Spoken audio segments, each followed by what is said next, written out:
Hello and welcome to Spirit Sherpa, the show that helps and encourages you on your journey to unlock your magic mojo. I'm Joshua Radewan, your co-host, here as always with spiritual coach and transformational shaman, Kelle. Hey,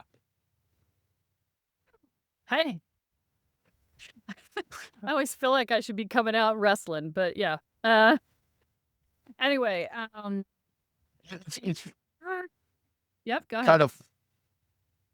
kind of funny this morning. I'm podcasting from Jeremy, who is one of our most popular listeners. I mean, he has listened to just about every single episode, and I am podcasting from his house. So here's a big shout out to you and Danielle. But I told him I was going to put my face mask on and come out with like Mrs. Doubtfire, and I said maybe that would kind of mess up the time. But Jeremy, this is for you, buddy. We love you. So you're actually doing the topic that we're both doing the topic that we're talking about today, which is integration, which is something that very few people talk about in spirituality. It is, the process of actually letting all the work you've been doing land in your body and, taking the downtime necessary in order for you to allow things to sort of fall into place in your consciousness, in your beingness, in your energy. And and stepping into the beingness. So there's a couple of different places. So uh Josh, you're doing the early stages of integration, which is learning how to be embodied and be still. And learning that the beingness state is very different than the doingness state, which is it's a transition point, right? When we first start in spirituality, especially in the Western world, this can be different in the Eastern world, but especially in the Western world, we do our spiritual work from a doingness state. And at some point, you need to transition to the beingness state, because the doingness state is the masculine path of the heart chakra up, and the beingness state is the feminine path from the heart chakra down. And at some point, you need to make the transition. And so despite multiple times of assignments for you to sit and integrate, you've ignored them every freaking time. You're now getting to that point on yours, and I'm being sat down by spirit. So I had a hernia surgery a couple of months ago, and for most people by now they'd be mostly done. Not so much for me. I got to not only have my abdominal surgery, but I also got to have a bacterial infection. And now the universe is just like, oh, no, you just get to be tired a lot. Right. And we're hearing this a lot. We're recording this on December 4th. And, we're ending the year of the snake. And everybody I'm talking to is like, I'm freaking exhausted, man. This is too much. I can't. Right. And so they're like, I want to do more, but I can't do more, but I want to do more, but I can't do more. And so there's some universal stuff going on, and then there's stuff specific to us. And so I thought we would talk about the process of integration today on the podcast. So, Josh, you want to talk about your last 2 weeks and your resistance to it and all the things? Well, I feel like I'm an expert in the subject from the paradoxical standpoint of never integrating anything. As far as like Kelle was saying, I've been working with her for 4 years, and multiple times throughout her courses, there is, in the first one, it's do nothing, multiple integration weeks in the second course and third course. And I will say, in my defense, which I love defending myself, I thought what I was doing was a form of integration, like, but, it's funny because I always feel like, Po from Kung Fu Panda and Master Oogway hitting me on the head with a stick of what I'm not with integration. And that was, it wasn't until a couple weeks ago when I really started to, like Kelly's like, you have to integrate this. You're not, like you're not going to go any farther in the doing this space. And I'm like, okay, because I had to look at what my idea of integration was that week previous, because I was integrating for a week at this point. And I had done 14 archangel activations and a quantum healing session. And I was like, And that's my idea of integrate.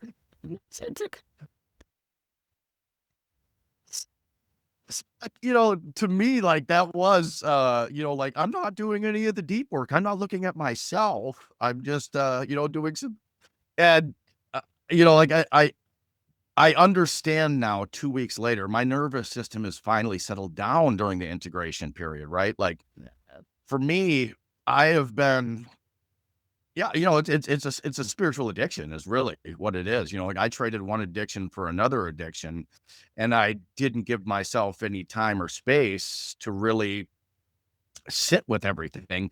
And by sit with it, I mean not sit with it and just let it be, right? Like Mhm. just do human things. This is the message I kept getting the last couple of weeks is like you did all of this work so you could feel better and enjoy the life you wanted to create, but you just keep stacking more shit up to fix, and like I love the inner work. I'm not scared to go into those depths of myself and I enjoy it, but at some point it becomes debilitating, right? Like, because you're constantly looking for something else. And then what I noticed, and you called me out on the group, is it started to, as soon as I made the decision, a bunch of more shit came up, like a bunch of shit in my external reality. Kelly's like, "Oh yeah, no, that's absolutely coming up, and we could talk about it, but not yet, not until you're done integrating." And it's funny because I just put it in a box over here. Things come up, I'm like, universe, because I never use I don't, like as much as I teach it, how rarely do I use the universe to fix my shit? And then it just happens that it just fixes it.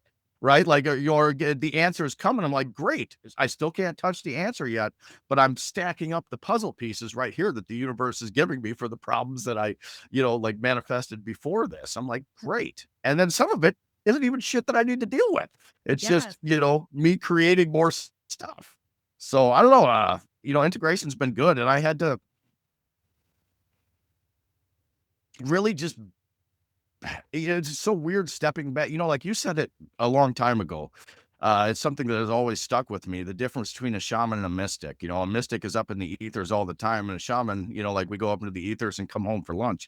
I think I've been more on the mystical side of things for a long time, and this is kind of integration is beginning to seek that balance, and it's something I definitely needed because I mean, you can only meditate 40 hours a week for so long before you realize you're just dissociating.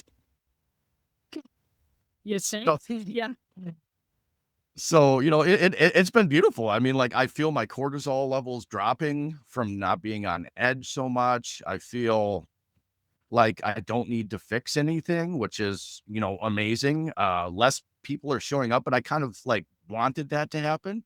Like, I'm like, there's just it's been a calm, and it's weird because I'm not used to it, but it feels good, but I'm not used to it, if that makes sense. Yes, it does. Yes. There's this. So what's happening for you right now is the trauma response is being triggered because you're like, I'm not experiencing it. Right. And you're like, but I should be, but I'm not, but I should be, but I'm not. Right. And it's that, because when we go into the trauma response, it often results in I have to do something to make myself better. Right. And you're finally slowing down enough to realize that no, you're pretty good. Right.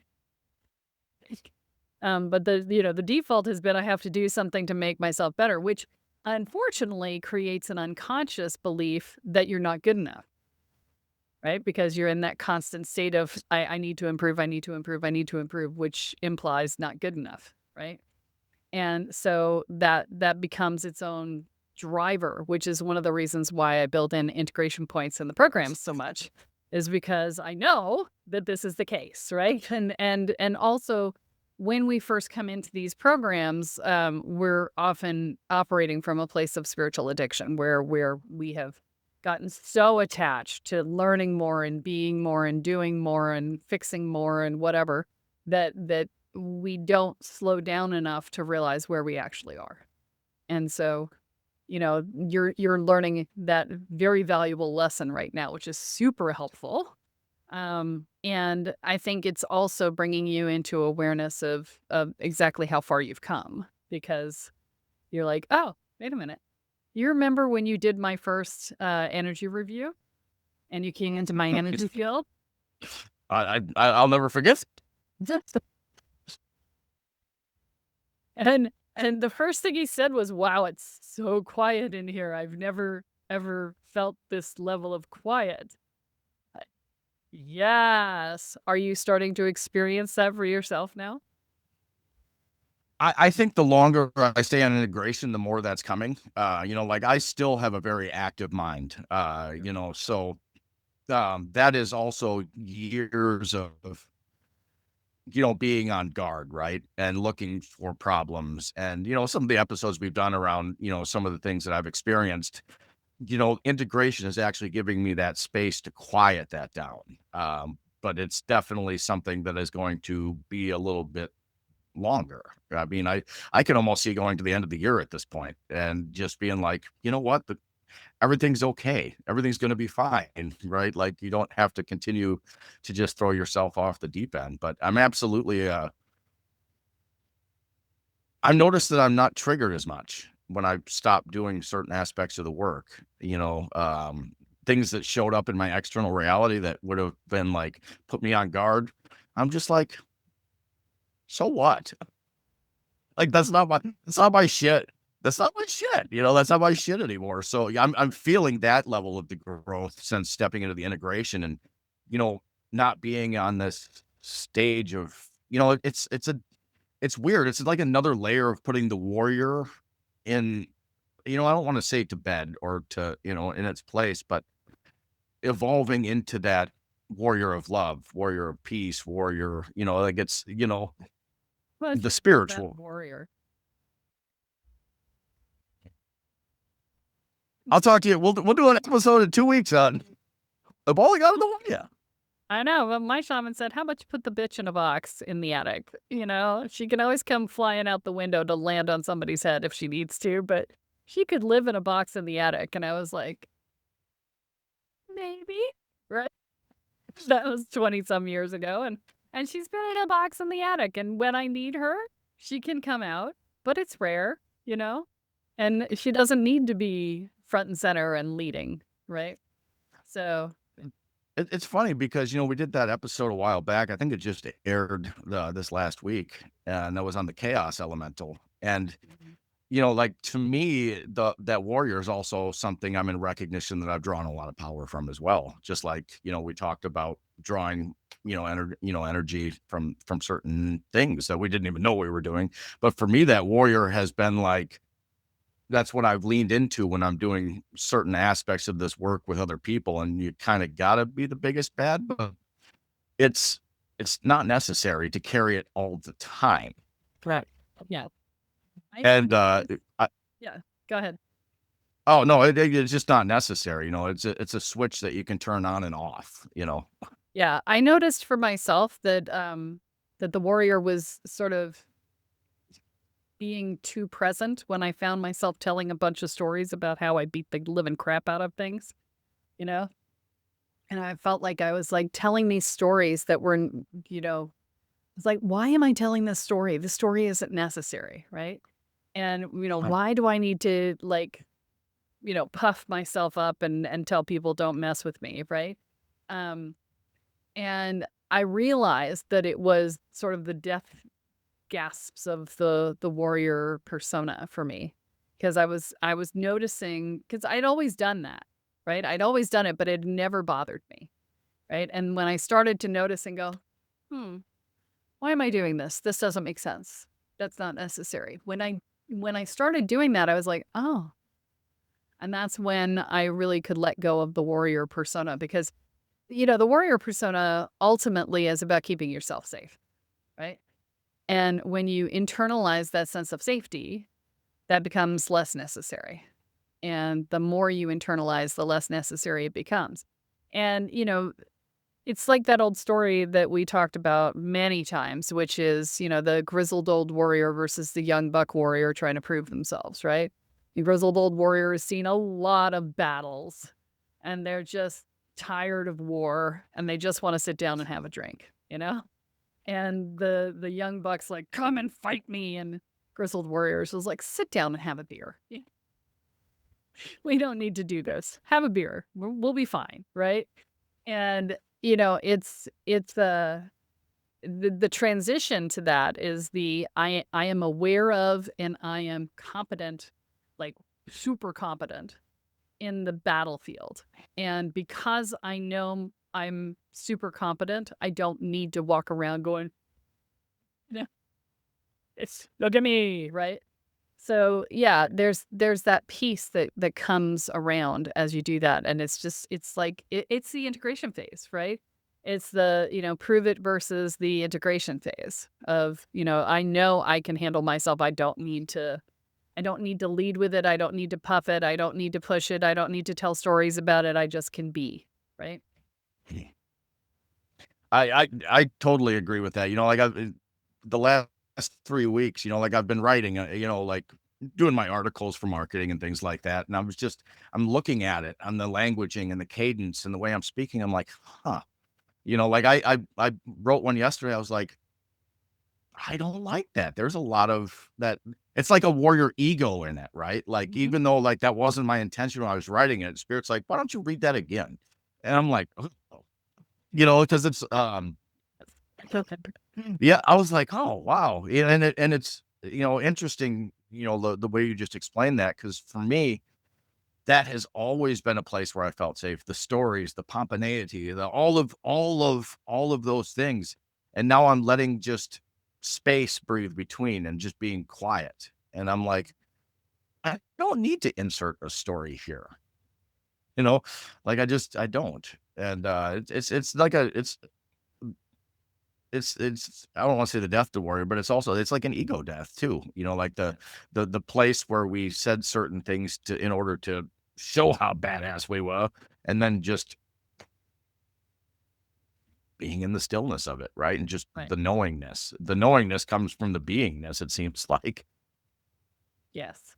So, um, yeah. So, that's the place where you're at. And the place where I'm at is, I had a new marketing company that I brought on just before the surgery, like couple 3 months before the surgery. And I was pushing so hard to get it done before I went in for surgery because I knew I wasn't gonna have the energy for it afterwards. And I got the last of it done just before I went in. And you wanna talk burned out. Oh my god, I was burned out because I pushed and pushed and pushed and pushed to get that done. And, uh, and it was a lot of tech that I didn't understand and I had to learn, and I'm just I as much as I love technology, I hate technology, right? It's I'll do it, but it exhausts me in a way that, it didn't used to when I was younger. I was such a tech geek when I was a kid. Like, I was programming in 8th grade, right? So in BASIC, that's how old I am, but, um, the, so, I was really fried, and, the surgery just took me out for a month, month and a half, and then I was starting to feel better. I was literally like, "Oh, I could do stuff. I feel good." And then I got the bacterial infection, and I had 101 fever for 4 days, and it fried my brain, and then I had to do antibiotics a second time because they give you huge amounts of antibiotics on a abdominal surgery, before you go in. And, interesting though, I'm gonna mention because, uh, one of the things that I noticed is that when I came out of surgery, my entire gut was different. And I think the broad spectrum antibiotics killed everything in my gut, and I started immediately using my probiotics to repopulate. And suddenly I wasn't craving sugar, I wasn't craving salt, I was not wanting to eat at night, I knew when I was full and when I was not hungry, and all of these things that were not so great for me before. And my blood sugar levels got better, and I was just the whole thing. I was just crazy, right? And my A1C dropped almost 2 full points, right? It was just crazy. Um, so they say that that's actually not uncommon for abdominal surgery. So interesting. And but in the meantime, I've just been forced to sit around and do nothing, which has been challenging for me and for my husband because he's been doing for me. So, if you're a caretaker out there, please, please, please listen to me when I tell you you need to take care of yourself. Now that I'm starting to feel a little bit better, I'm like sending him out to do things on his own and trying to do more for myself so that some of the burden is taken off of him. Because, just 2 months, he's pretty crispy crittered, right? He's fried too. So, the plan is to send him away to a hotel by himself for a couple of days so that he doesn't have any duties whatsoever as soon as I feel like I can do that. So, um, and, so these sorts of things are how we integrate, right? How we take care of ourselves. And, self-care is important. It's not just about, we think of self-care and we go, oh, I'll get a massage. Oh, I'll take myself out to dinner. Oh, these are all, compensating factors for I overdid it, right? And true self-care is, oh, I'll stop when I'm tired. Oh, I'll go to bed early and get a full night's sleep. Oh, I'll, take some time in nature every day. I'll take a little walk every day. These are true self-care because they are proactive, not reactive patterns. So if you're finding that your self-care is reactive, then, I would highly encourage you to look at the proactive side of things, right? But for me, this integration time has been about looking at just a huge overview of how I do my business. And it's not what I do in my business, but how I do my business and my life in general. I remember when I was on walkabout and I came back that one of the biggest challenges that I had was when I came back into working, I went back into my default work mode, which was way too freaking much, right? It's like super controlling, brain on overdrive, all of this stuff, right? And I had to pull back a lot because it was just so jarring from having come off of walkabout that I was just like, wow, I can't do this, right?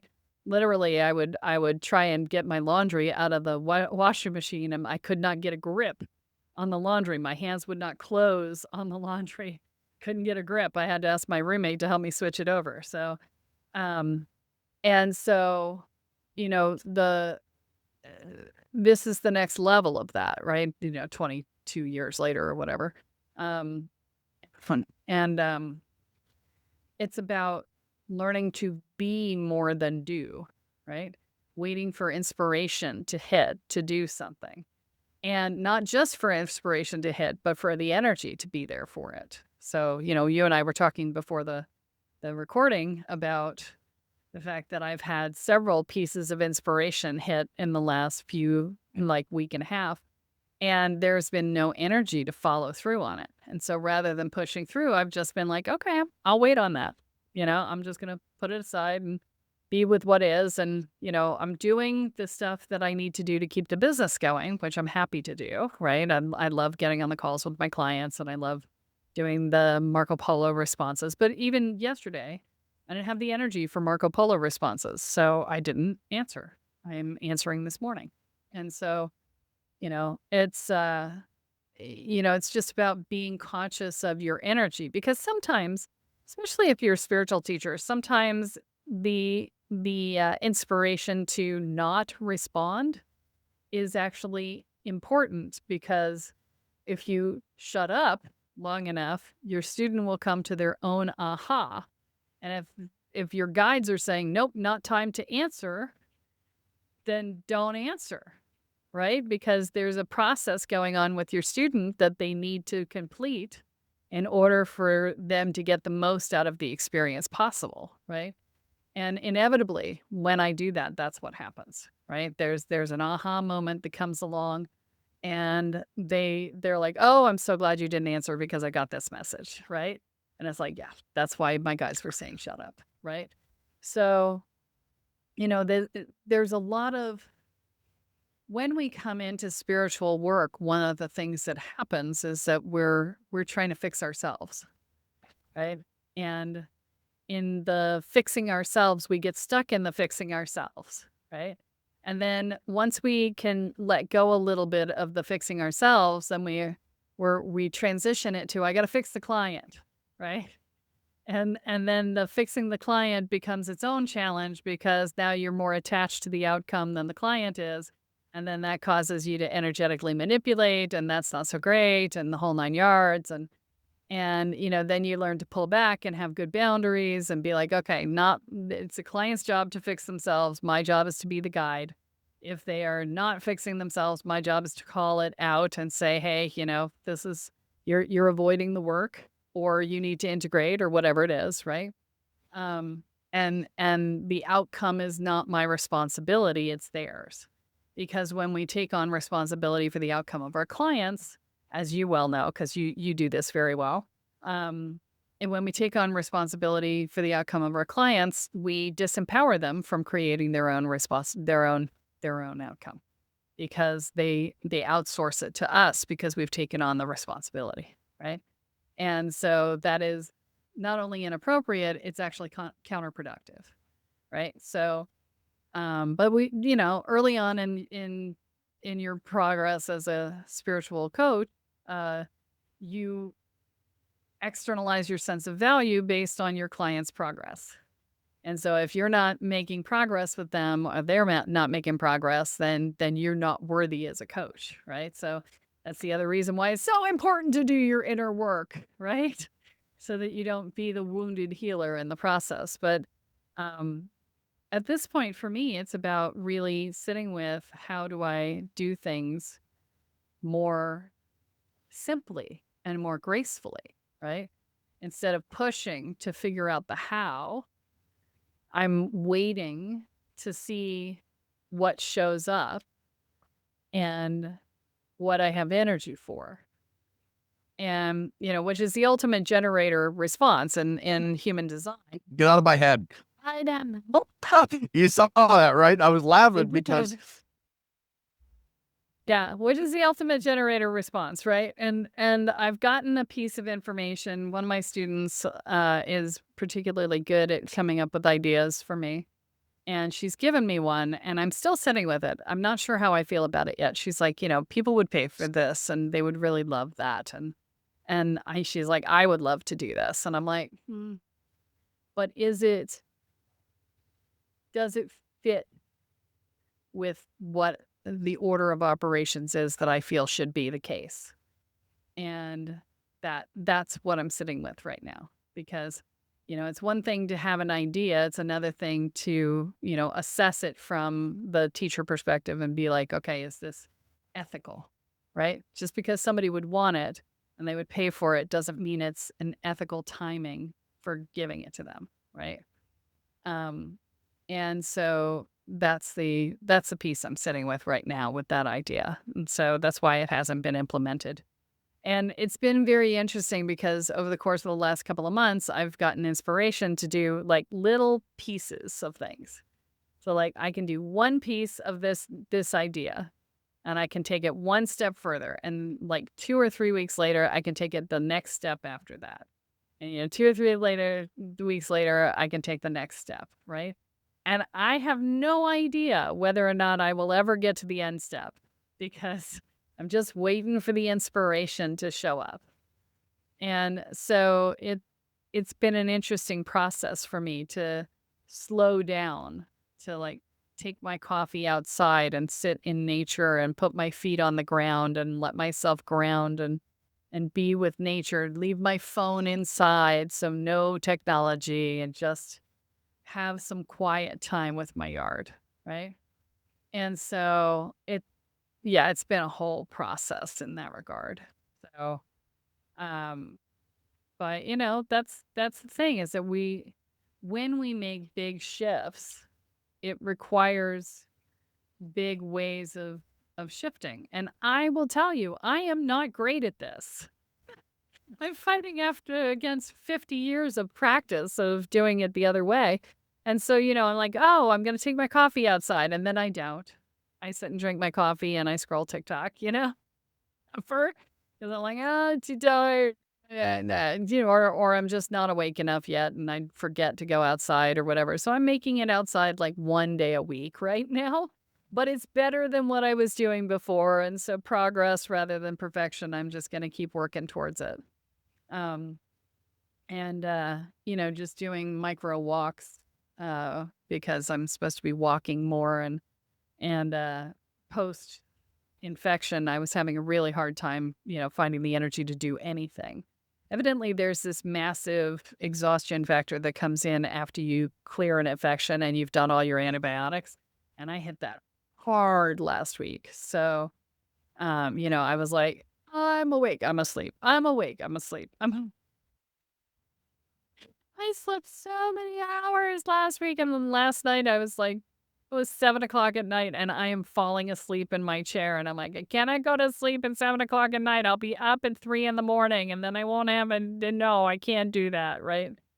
And, so I pushed and pushed to try and get through to a time when I would be able to actually sleep through the night and not wake up at a ridiculous hour. And so, I made it to 8:37. Like, that's it, that's all I got. And, went to sleep. So, it's th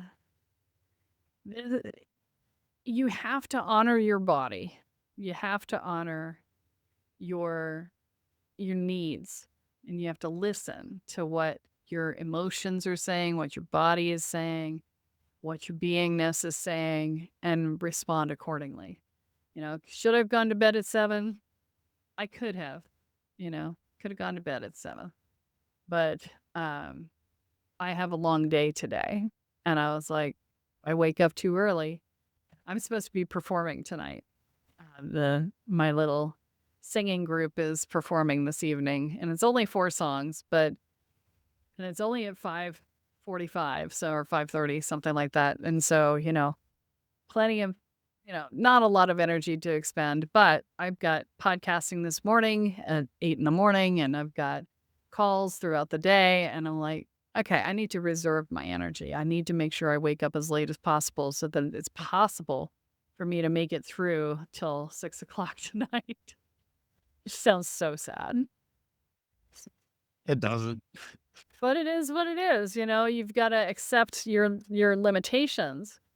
And we have this habit in the U.S. In fact, it's trained into us that we need to push past our limitations. And that is so unhealthy. Just honor your body and be where it is. And, with the year of the snake coming to a close, I feel like everybody is really having this moment of, need to lay down. I'm getting that feedback from all my students right now, my husband, people I talk to online and see what's going on there. And there's just so much exhaustion going around right now. And, let's just do a collective reset, right? It's just a whole thing. So, yeah. Any other thoughts there, Josh? All of the things. All of the things. No, I think that really does accurately describe the importance of integration. You know, um, as somebody who's dodged it, I can say that I feel better the last week than I have in a long time. So, take the time, reset, especially, for our it's important for everybody, but, spiritual practitioners and coaches, you can help more from a full cup. Yeah. And, you got to allow the universe to fill your cup too. And for that, you just got to sit the fuck down and shut the fuck up. Yeah. Well, and, I want to talk a little bit about the resistances that you have experienced around this because, every time I said integrate, you're like, oh, but XYZ showed up, right?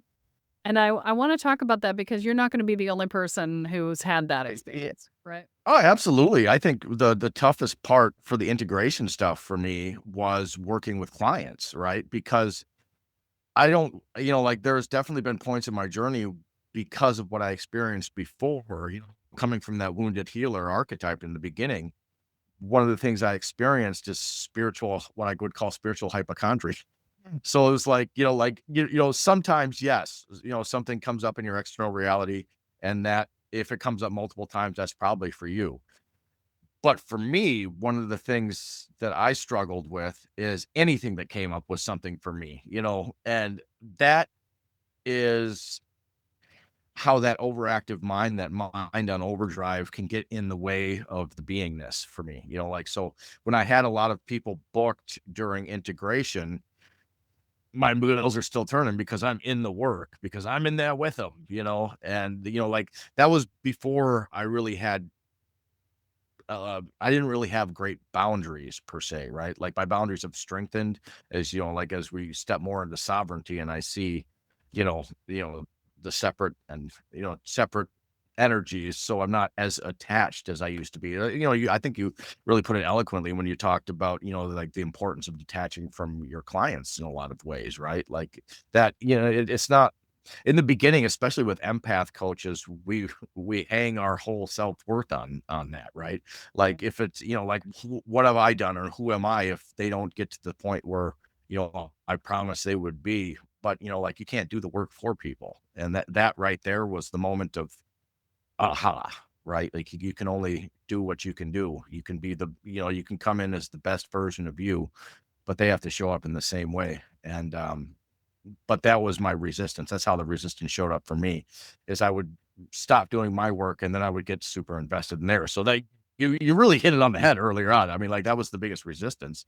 And then thinking that I had to be doing something, right? Like feeling like I wasn't going any farther on my spiritual journey if I were to just stop right then. But, I think you had the accurate description this time that really landed with me. And the universe told me 3 times is like, you have all of these blessings right here in your field. You just have to allow your body to catch up. You have to integrate it.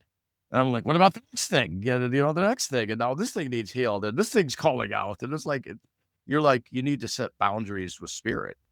Yeah. Well, and it's not a, I mean, yes, because boundaries with spirit, because spirit doesn't have a sense of what it's like to be in a physical body.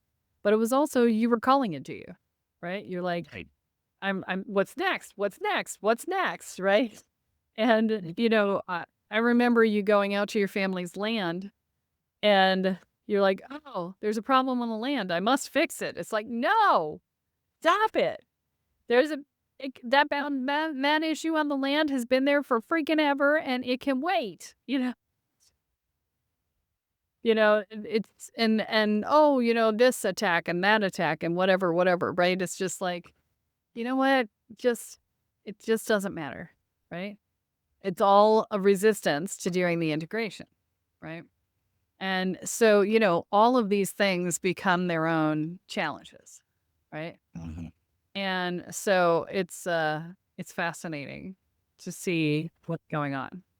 It's that for me, it's that subconscious patterning of the warrior, right? Like, like it was the warrior still wanting the fight, Right. like, and I had to really look at that. It's like, do you want this? And I'm like, fuck no. Then I was like, why would you do it? I was tired. I just got this visual of like a samurai in a desert with no water, and he's just like, fuck, man, can't we just find an oasis and chill for a bit? We all Just just get we don't along. have to do this. Yeah, yeah, it's, you know, in a perfect world, in a In perfect a world. perfect world when everything is good. Yeah. It's the whole thing. All right. So I think we've covered this topic. If you guys have gotten anything out of this, please share it with a friend. We really grow by you guys sharing the messages with other people, and we really appreciate you. Don't forget to like, subscribe, and share. And that's it for this week. Don't forget that what you focus on expands.